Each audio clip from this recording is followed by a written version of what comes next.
सनत कुमार जी बोले, हे व्यास जी, अब शुक्र मुनि ने मृत संजीवनी विद्या जैसे प्राप्त की थी वह वृत्तांत सुनो।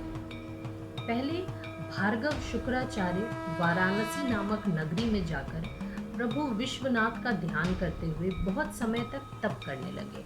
वहां उन्होंने शिव का ज्योतिर्लिंग स्थापित कर सावधान चित्त हो शिव जी की पूजा की। फिर नित्य गीत, उपहारों तथा स्तुति पूर्वक शिव सहस्त्र नाम तथा और भी स्त्रोतों से शिव जी को संतुष्ट किया। इसी प्रकार शुक्र जी 5000 वर्ष तक अनेकों प्रकार से शिव जी की पूजा करते रहे। तब शिव जी प्रसन्न हो वहां प्रकट हुए और शुक्र से बोले, हे तपोनिधि भृगु के पुत्र, मैं तुम्हारे इस तप से बड़ा प्रसन्न हुआ हूँ। तुम्हारी जो इच्छा हो वर मांगो। तब शिव जी के ऐसे वचनों को सुनकर शुक्र जी ने परम पुलकित हो शिव जी को प्रणाम किया और शिव जी की बड़ी स्तुति की। वह शिवाष्टक है। शुक्र के उस अष्टक को सुन शिव जी और भी प्रसन्न हो गए तथा प्रेम पूर्वक कहा, हे ब्राह्मण श्रेष्ठ, हे तात, तुम मेरे परम पवित्र भक्त हो। तुमने जो मेरा यह ज्योतिर्लिंग स्थापित कर उसकी कठिन आराधना की है, इससे मैं तुम पर प्रसन्न हुआ। जो मांगो वह देने को तैयार हूँ। तुम इसी शरीर से मेरे उदर गुहा में प्रवेश कर मेरे इंद्रिय मार्ग से निकल पुत्र भाव को भी प्राप्त करोगे। यह दुर्लभ वर मैं आज तुम्हें प्रदान करता हूँ। इसके अतिरिक्त मैंने जिस मृत संजीवनी विद्या को अपने कठोर तप से प्राप्त किया है वह भी तुम्हें देता हूँ। तुम मेरे आशीर्वाद से आकाश में एक विमल तारा होकर एक प्रकाशमान ग्रह भी होगे। तुम्हारे उदय होने पर ही विवाहादि शुभ कार्य होंगे तथा मनुष्यों के धर्म संबंधी सभी कर्म सफल होंगे। तुमने यह जो शुक्रेश नामक ज्योतिर्लिंग स्थापित किया है, जो मनुष्य इसका पूजन करेंगे उनके कार्य सिद्ध होंगे तथा मनुष्यों के धर्म संबंधी सभी कर्म सफल होंगे। शुक्र को इस प्रकार के वर दे भगवान शिव उस पार्थिव लिंग में लय हो गए। हे व्यास जी, शुक्र ने जिस प्रकार यह मृत्युंजय नामक विद्या प्राप्त की वह मैंने तुम्हें कह सुनाई। अब इसके आगे और क्या सुनना चाहते हो?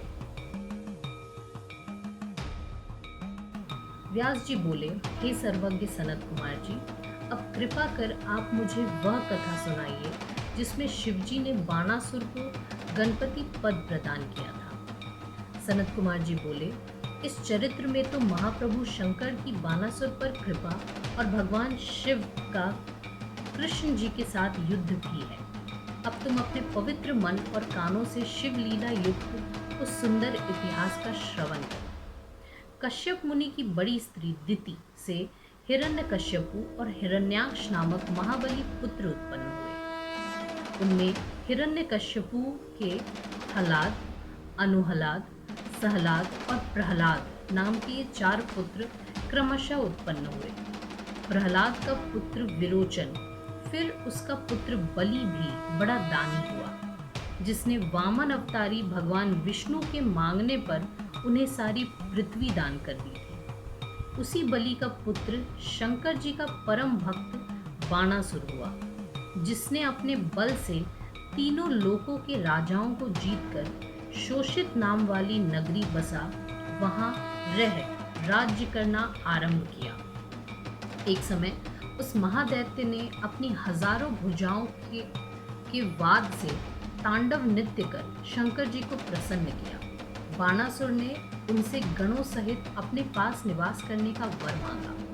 भक्तवत्सल शंकर जी उसे यह वर दे अपने गणों तथा पुत्रों सहित प्रेम पूर्वक उसके पास निवास करने लगे। एक समय शिवजी ने उसकी उस शोणितपुर नगरी के तट पर बहती हुई नदी के किनारे देवताओं तथा दैत्यों सहित क्रीड़ा आरंभ की। शिवजी सब देवताओं और सिद्धों की जल क्रीड़ा देखने लगे। पश्चात शिवजी नंदीश्वर को भेज कैलाश से श्रृंगार युक्ता पार्वती जी को बुलवा भेजा। पतिव्रता पार्वती जी शीघ्र ही श्रृंगार कर शंकर जी के पास आने का उपक्रम करने लगी। उधर पार्वती के आने के पहले ही शंकर को उनके लिए अत्यंत उत्कंठित को देख बाणासुर की पुत्री उषा ने शिवजी को स्पर्श करने का उत्साह किया और पार्वती का रूप धारण कर लिया। इतने में पार्वती जी भी आ गई।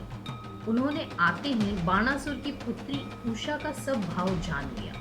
तब गिरिजा ने उषा से कहा, तुमने मेरा रूप क्यों धारण कर लिया है? अच्छा, तो अब तू इसी कार्तिक मास में ऋतु धर्म वाली हो जाएगी और वैशाख शुक्ल द्वादशी को आधी रात बीतने पर तुझ रोती हुई के साथ कोई मनुष्य भोग करेगा। उसके साथ भोग स्मरण कर तू उसी की स्त्री होगी।